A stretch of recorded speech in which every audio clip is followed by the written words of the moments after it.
There is a version of Stephen Colbert that the world knows by heart. The sharp jawline, the raised eyebrow, the perfectly timed pause before the punchline lands. Millions of people have laughed with him, trusted him, invited him into their living rooms every night. But there is a question that doesn't get asked often enough. What happens inside the man when the cameras stop? What does he carry back to silence when the audience goes home? And more unsettling still, how does a person learn to perform joy so convincingly when they were forged from the very beginning in grief?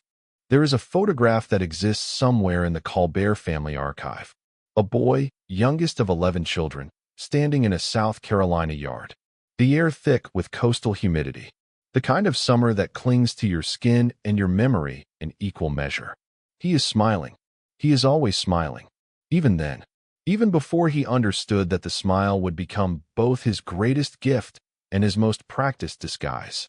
Charleston, South Carolina, shaped Stephen Colbert the way rivers shape stone, slowly, invisibly, and permanently. He grew up in a household that breathed culture and Catholicism in equal measure. His father, James Colbert, was a doctor and an intellectual, a man who read to his children not fairy tales but Tolkien, who believed that a mind fed richly would become something extraordinary. The household hummed with books and debate, and the particular warmth of a large family filling every corner of a home with noise and presence. And then, on September 11th, 1974, the noise stopped. Stephen was 10 years old when a plane crashed near Charlotte, North Carolina. Eastern Airlines Flight 212. On board were his father, James, and his two brothers, Peter and Paul. They were going to visit Stephen's older brother at school.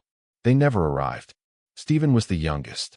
He was left behind that day, not by choice, not by fate's mercy, but simply because there wasn't room. That small accident of logistics would define the rest of his life in ways that took decades to fully understand. The silence that followed that crash settled into the Colbert house like weather. His mother, Lorna, who had raised 11 children with grace and structure, now moved through the rooms with a particular kind of quietness, the kind that grief gives a person when they have no choice but to keep going. She did not collapse. She endured. And Stephen, watching her, 10 years old and terrified and confused, learned something that he would carry into every room he ever entered for the rest of his life. He learned that you keep going, and you keep smiling, even when the interior world is splitting apart. The family moved to a smaller house. The older siblings scattered to their own lives.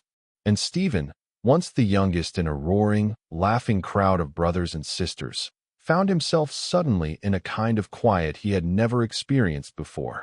He has spoken about this, about the particular loneliness of being the last one home, of nights that felt enormous and days that felt without shape. He turned to fantasy novels, to Tolkien especially, those same books his father had read to him.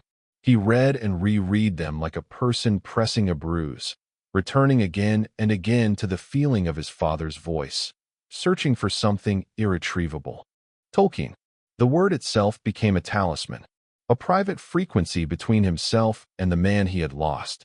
He has said, years later, in one of the most vulnerable interviews of his career, sitting across from Anderson Cooper in 2019, visibly moved, speaking in a voice that had dropped below performance into something raw, that he had learned to love the thing he most wished had never happened, that his father's death and the grief that followed had given him something: empathy, curiosity, the capacity to sit inside discomfort without fleeing it.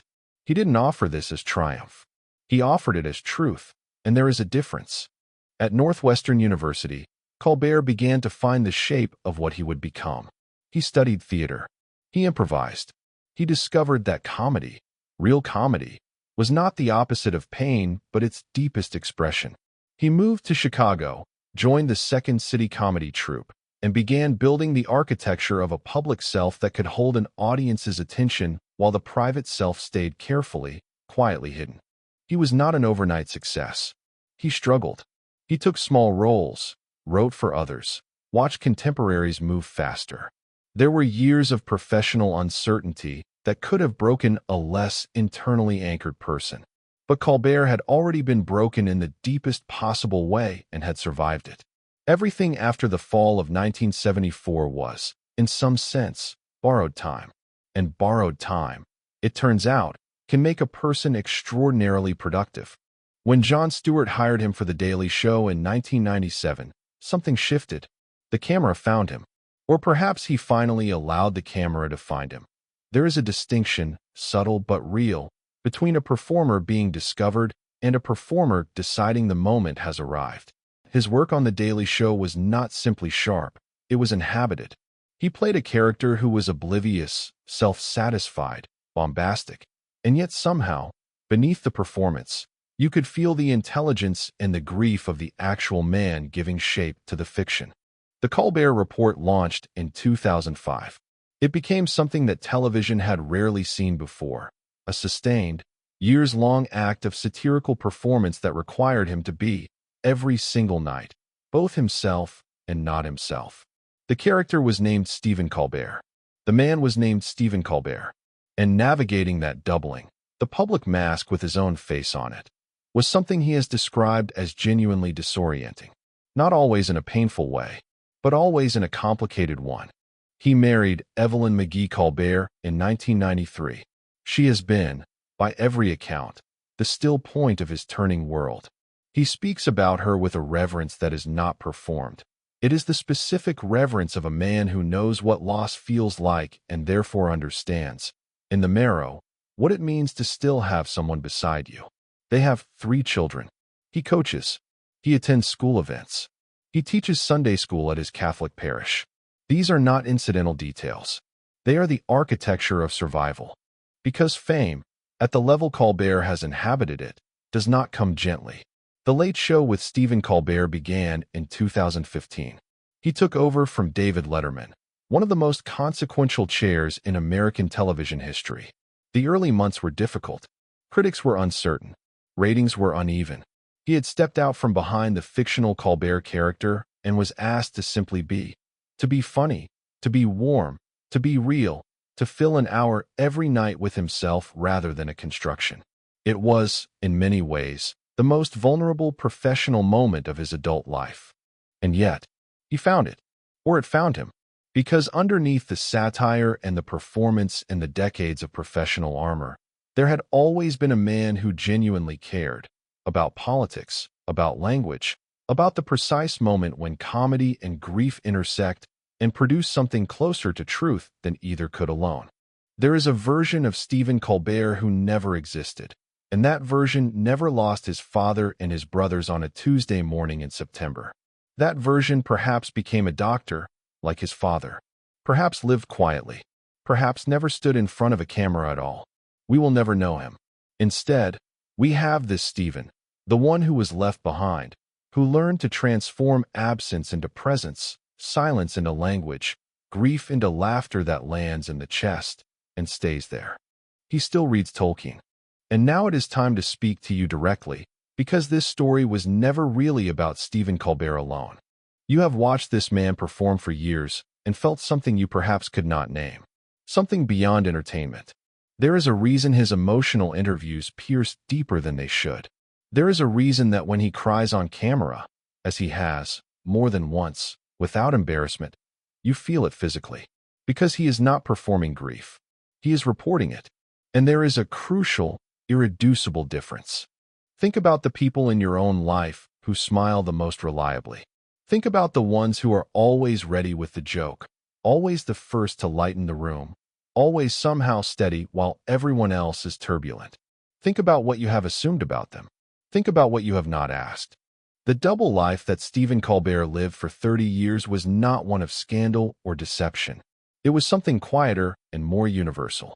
It was the double life of a person who was shattered early and rebuilt himself with such craft and determination that the seam became nearly invisible. Nearly. Because if you look closely at the 2019 Anderson Cooper interview, at the moments when a guest says something unexpectedly real and his face shifts for just a second before he recovers, you can see it. The place where the wound still lives. The place that no amount of applause or professional triumph or passing years has fully reached. His father had a voice that read Tolkien aloud in a South Carolina house. That voice disappeared on a September morning in 1974, and the boy who lost it spent the next half-century finding ways to fill the silence with something worthy of being heard. You have lost things too. You have learned to keep going in rooms where no one knows what you are carrying. You have smiled when the weight behind the smile was almost too much to conceal. And you have wondered, perhaps, whether any of it matters. The surviving, the rebuilding, the keeping of faith in a world that takes things without warning or apology. It matters, not because the wound disappears. It doesn't.